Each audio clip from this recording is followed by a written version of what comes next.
à tous et bienvenue dans cette nouvelle édition du Grand JT des Territoires sur TV5 Monde et sur vos chaînes de la TNT. Tout de suite, voici les titres de l'actualité. Dans ce journal, la colère à la pompe. Vous l'avez sans doute remarqué, le prix du carburant ne cesse d'augmenter. La chaîne du Nord, WEO, est allée prendre la température auprès des automobilistes visiblement excédés. Les abus sexuels dans l'église, une victime sort de son silence. Vous entendrez le témoignage poignant d'un homme victime d'un prêtre pédophile, un témoignage recueilli dans la Loire par nos confrères de TL7. Et puis dans ce journal, une actualité un peu plus heureuse, avec des carneros au zoo. On vous emmènera en Haute-Garonne faire la connaissance des 7 croquignolets lionceaux, nés au zoo de Plaisance-du-Touche. Une bien heureuse nouvelle pour le parc qui n'avait pas eu de naissance de lionceaux depuis 2013.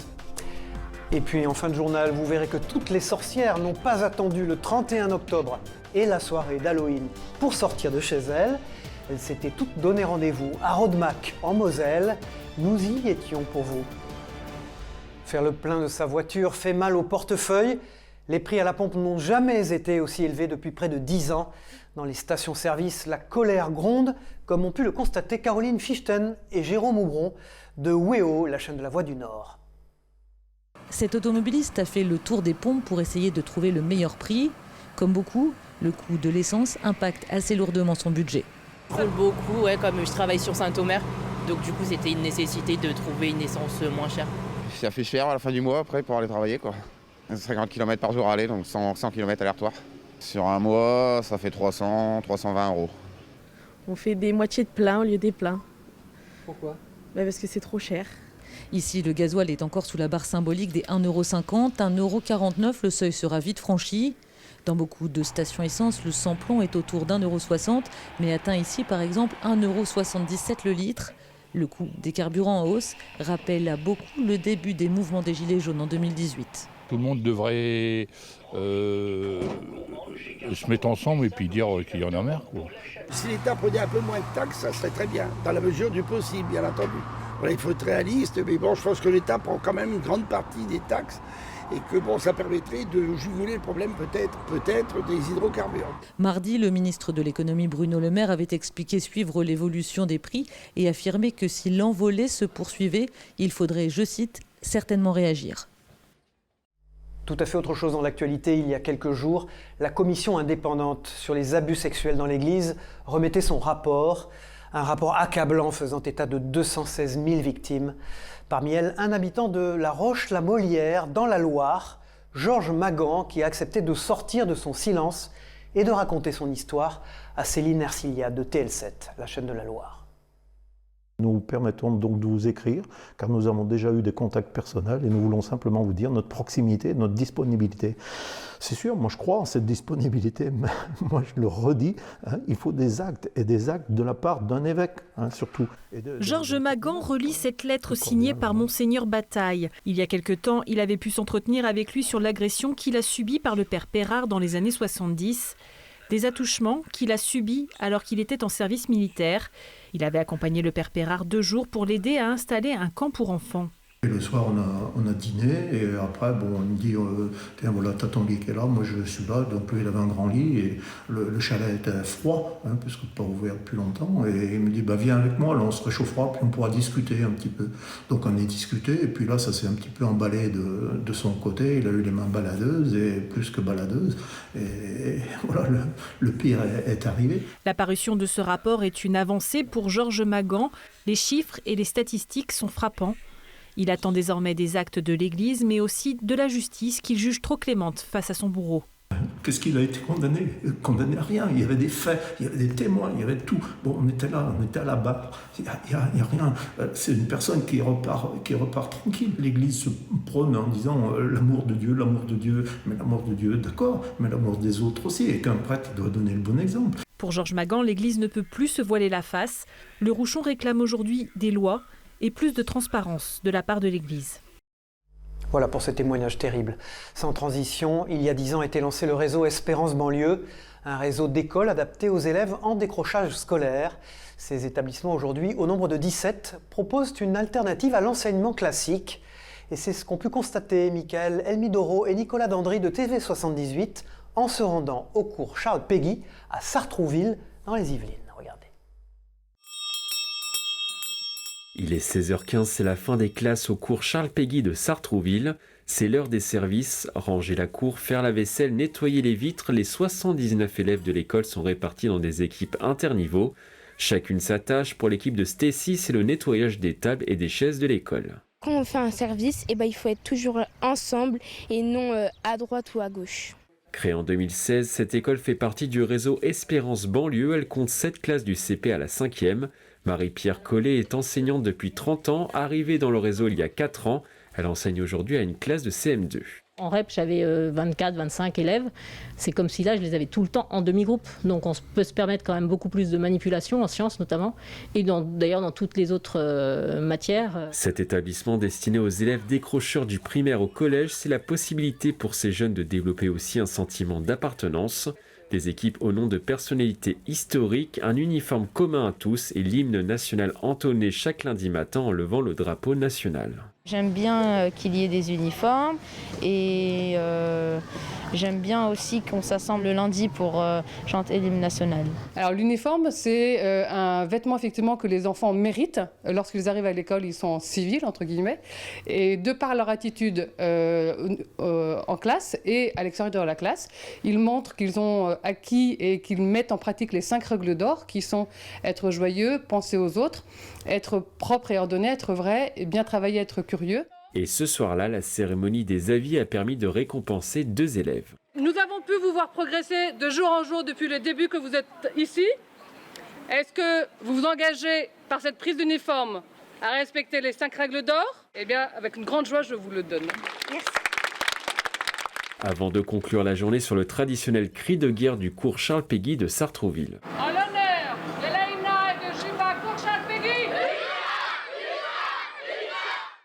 Voilà, et souvenons-nous, il y a 1 an maintenant, le 2 et 3 octobre 2020, la tempête Alex s'abattait sur la France. Un bilan terrible, 10 morts, 8 disparus et 217 millions de dommages. 1 an après, la vallée de la Roya, une des plus touchées par la catastrophe, a rendu hommage à ses victimes. Nous nous y sommes rendus, un reportage signé de Yannick Debevert et de Lionel Bernardo pour Monaco Info. C'était une matinée bien agitée dans le paisible village de Bray-sur-Roya. Maire, préfet, député, président de région et le prince souverain sont venus rendre hommage aux victimes de la tempête Alex. C'était il y a tout juste 1 an. La principauté avait alors grandement aidé les habitants des vallées avec notamment un don de 4 millions d'euros à destination des sinistrés. Que ce soit la mairie de Monaco, les associations, les entreprises, la société civile monégasque tout simplement, qui ont été particulièrement mobilisés à notre côté, à nos côtés, les sapeurs-pompiers de Monaco, la Croix-Rouge monégasque. On a eu vraiment une aide extraordinaire telle qu'on n'aurait jamais pu l'imaginer. La journée a débuté par la messe dominicale, évidemment, pas comme les autres. Et puis c'est un véritable cortège qui s'est dirigé vers la maison du souvenir, un monument construit avec le bois arraché par les flots sous lequel une boîte aux lettres a été installée. L'objectif de cette maison du souvenir, c'est à la fois de garder en mémoire ceux qui nous ont quittés, notamment les 3 victimes brailloises de cette catastrophe, mais aussi la possibilité laissée aux habitants dans cette boîte aux lettres de raconter leur histoire. Et puis, il y a eu l'inauguration de cette plaque commémorative, sur laquelle les noms des 3 habitants braillois décédés y figurent. Le niveau de l'eau au plus fort de la tempête est également gravé. Un marqueur impressionnant situé à plus de 2 mètres de hauteur par rapport à la route. On a encore une trentaine de familles qui ne peuvent toujours pas réintégrer leur habitation. Des arbitrages doivent être rendus, certaines maisons vont être détruites, d'autres doivent être réhabilitées. Et puis nous avons toujours beaucoup de chantiers pour la reconstruction, des routes qui doivent encore être rétablies. Cette matinée, lourde mais importante, s'est clôturée par le dépôt d'une gerbe de fleurs dans le lit de la Roya, celle qui a tant fait cauchemarder les habitants de la vallée. Voilà, sans transition, nous espérons pour certains que c'est très bientôt que vous irez dévaler les pentes enneigées. En attendant, sachez tout de même qu'à partir du 1er novembre, les automobilistes seront dans l'obligation d'équiper leurs véhicules dans les zones montagneuses. Des explications en Savoie et en Haute-Savoie de Victoria Lopez pour notre chaîne partenaire sur place, 8 Mont-Blanc.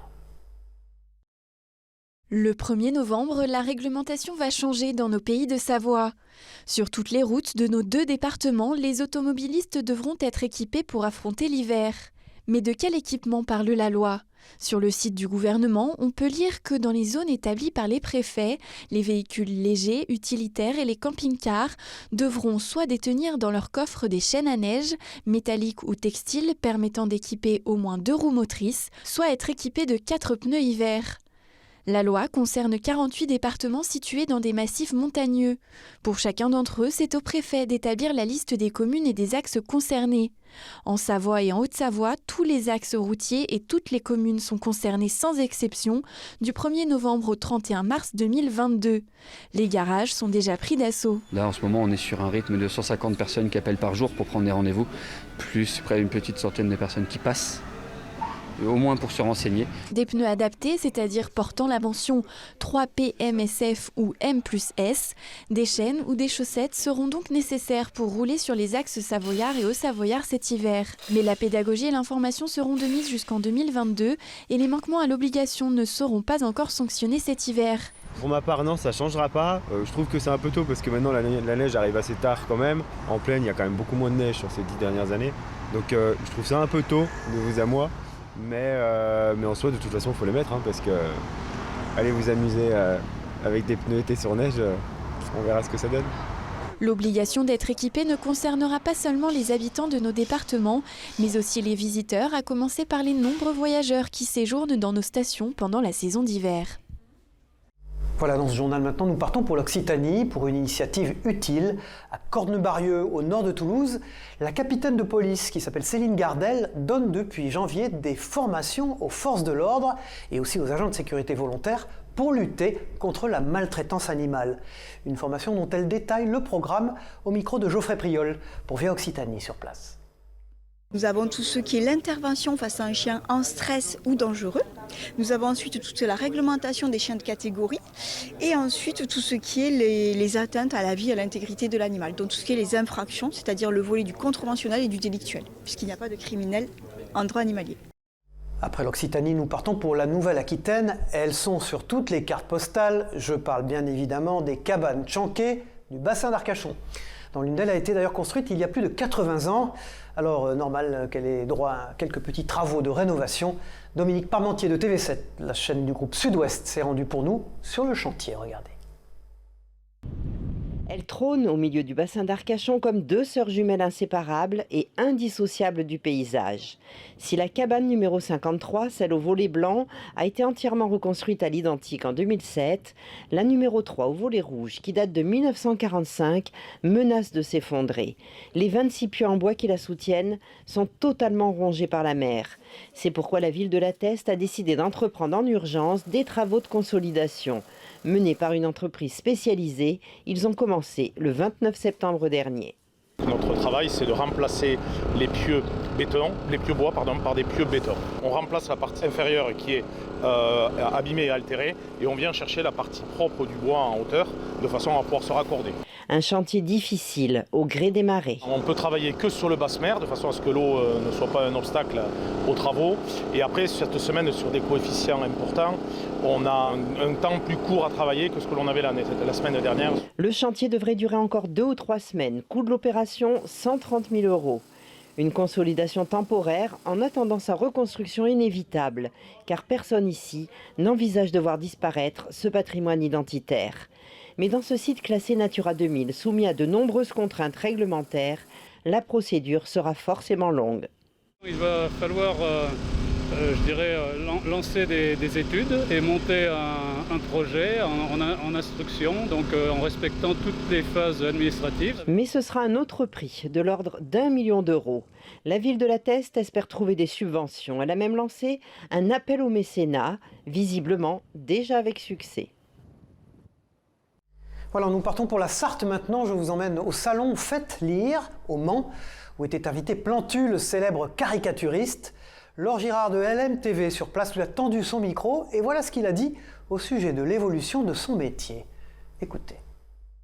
D'abord, moi, ça m'apprend beaucoup de choses sur la société qui change. Il y a des questions qu'on me posait il y a 10 ans, on m'en pose d'autres aujourd'hui. On sent que la société a changé. On sent que maintenant, la liberté... Parler de la liberté, moi je ne me posais pas la question il y a 20 ans sur est-ce que j'ai le droit de dessiner, jusqu'où je peux aller, je faisais mes dessins dans le journal. Et donc, il faut tous les jours trouver des idées et faire comme si on n'avait rien fait depuis 20 ans. Et des fois, on peut faire un dessin qui peut être mal compris, mal interprété, manipulé, et tout d'un coup, on s'en prend plein la figure, comme si on n'avait rien fait 10 ans, 15 ans plus tôt. Et donc, ça fait aussi partie du boulot. Voilà, il est temps de larguer les amarres dans ce journal. Vous allez voir, ils sont lycéens et pendant près d'1 an, ils parcourent le monde à bord d'un somptueux voilier, les Vénards.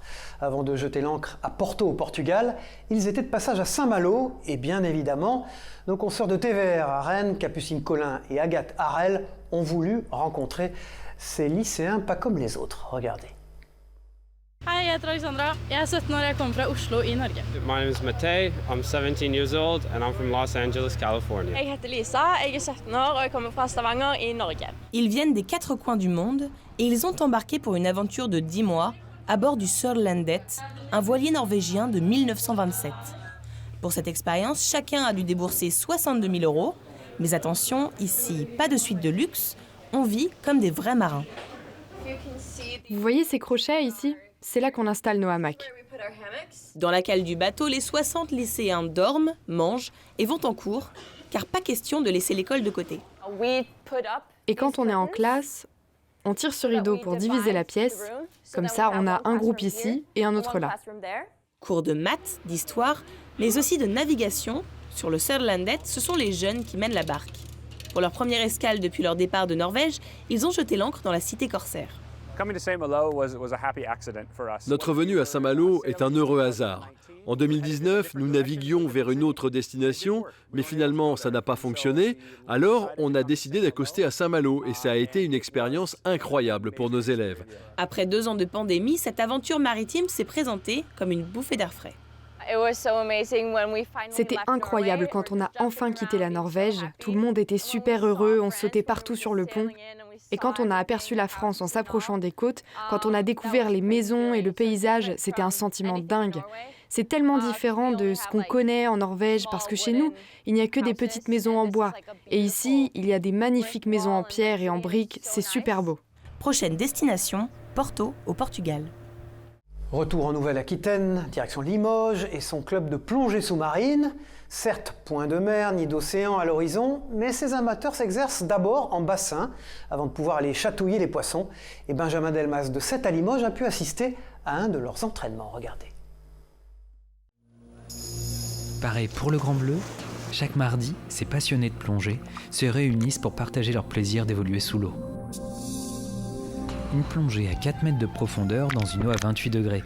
Alors d'accord, ce n'est pas la Méditerranée, mais les conditions sont idéales pour ces plongeurs du club subaquatique de Limoges.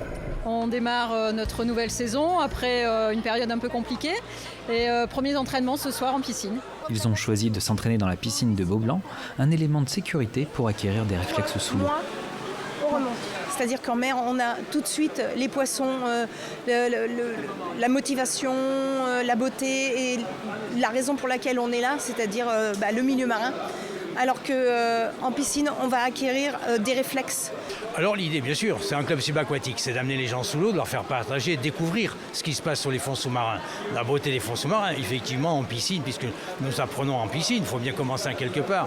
Nous sommes au centre de la France, nous n'avons que des lacs. Une fois que les élèves ont acquis le niveau 1 ou le niveau 2, ils vont en mer. On va en Espagne, à Rosas, on va en Bretagne, et puis on va à l'étranger. Mais avant de se jeter à l'eau, il faut connaître son matériel. Le CSL assure les formations des plongeurs du niveau 1 à 4. Il faut que tu enlèves ton bouchon pour que tu puisses après le mettre sur la bouteille. C'est un peu comme si on était un astronaute dans l'espace. Sauf qu'on arrive mieux à se propulser quand même. Mais voilà, il y a cette sensation de 3D, on peut se mettre dans la position qu'on veut, on respire. Donc ouais, ça reste une aventure. Divisés en petits groupes appelés palanquiers, ils sont encadrés par un moniteur qui veille sur leur confort et leur sécurité. Les baptêmes sont disponibles tout au long de l'année sur prise de rendez-vous. Il n'y a plus qu'à se jeter à l'eau. Nous ouvrons une page musique, mais aussi amitié dans ce journal. On connaît tous la longévité de groupes de musique tels que les Rolling Stones ou encore U2. Et bien dans l'Aude, un autre groupe, G63, moins célèbre celui-là, mais tout aussi talentueux, a fêté ses 40 ans d'existence. Alors le secret de cette carrière hors norme, c'est l'amitié d'une bande d'amis d'enfance et puis la passion des concerts qu'ils écument dans la région. Christophe Rigaud est allé pour nous les rencontrer lors de leur passage à Paris. Regardez ce reportage. 40 ans de musique et 40 ans d'amitié, c'est une longévité rare dans le milieu du rock.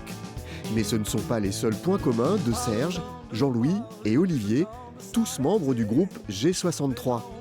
Ils sont d'abord tous nés en 1963, d'où le nom du groupe, mais ils viennent surtout d'un petit village de l'Aude, Quillan, des origines qui ont construit l'âme du groupe. On est des Audois, on est d'Occitanie, on le revendique haut et fort parce que la musique n'est pas qu'à Paris. Et aujourd'hui, 40 ans après, l'histoire continue.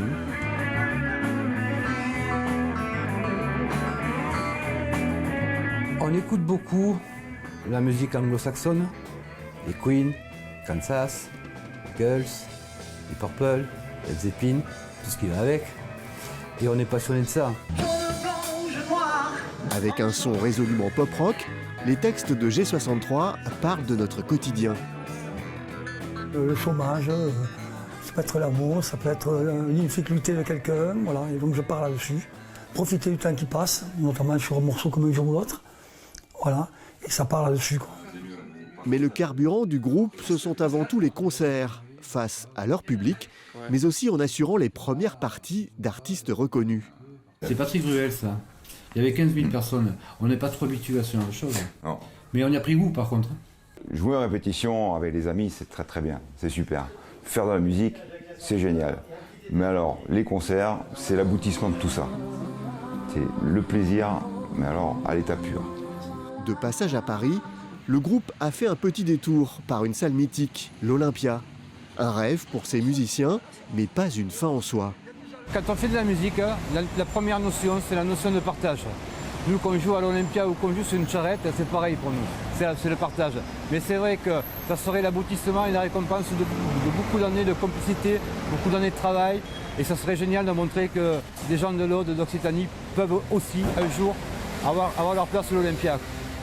Après 40 ans d'existence et 6 albums, G63 ne compte pas s'arrêter là. Un 7e opus est en préparation avec un seul mot d'ordre, continuer à donner du plaisir au public, dans l'Aude et partout ailleurs. Et maintenant, de tendres images dans ce journal. Comme je vous le disais dans les titres, 7 lionceaux ont vu le jour aux eaux de Plaisance-du-Touche, en Haute-Garonne. Ces charmantes boules de poils sont nées cet été, mais les visiteurs ont dû attendre ce mois d'octobre pour les découvrir, gambadant près de leurs parents d'ailleurs. De bien attendrissantes images signées Agnès Grimaldi pour La Dépêche, nos confrères sur place. On attend qu'ils soient assez débrouillards, assez agiles pour ne pas rester coincés quelque part et qu'ils puissent à peu près se débrouiller sans la mer. Voilà, qu'ils puissent la suivre au moins pour elle est habituée à rentrer, mais eux ils ne savent pas encore comment rentrer, comment aller se nourrir, etc. Donc pour être sûr qu'ils suivent correctement la mer et rentrent bien le soir, surtout qu'on s'oriente vers des nuits un peu plus fraîches, donc voilà, on va être sûr que tout se passe bien.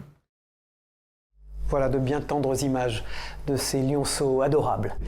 Maintenant, âme sensible, s'abstenir, éloignez-vous de vos écrans, car dans la cité médiévale de Rodemack, en Moselle, pas la peine d'attendre le soir d'Halloween pour voir des sorcières déambuler dans les rues, et cela même en plein jour. Le courageux Jean Milon de Moselle TV leur a tendu son micro.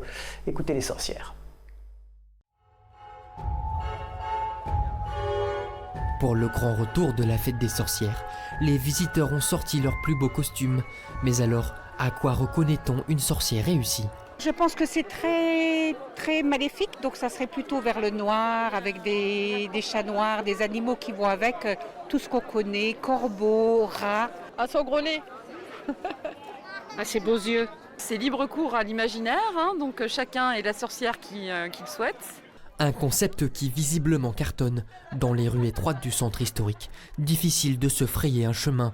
Le nombre maximum de visiteurs attendus, avoisinant les 5000, a largement été dépassé. On s'attendait effectivement quand même pas à autant de monde et pour le coup, même en ayant prévu que peut-être on s'y attendrait pas, on s'y attendait vraiment pas, on pensait pas du tout arriver à saturation. Les nombreux fans de pop culture et de contes, ou pratiquants d'arts occultes, ont pu se ravir tout au long de la journée du marché des créateurs, des expositions d'artistes et des diverses animations proposées. Un véritable voyage dans un pays magique, parfois maléfique, satisfaisant petits et grands. 2, 3. Qui l'a tranché, bravo, on l'applaudit. Voilà, c'est la fin de ce grand JT des territoires. Merci de nous avoir suivis sur TV5 Monde et sur vos chaînes de la TNT. On se retrouve pour une prochaine édition. Au revoir à tous et bon courage. Au revoir.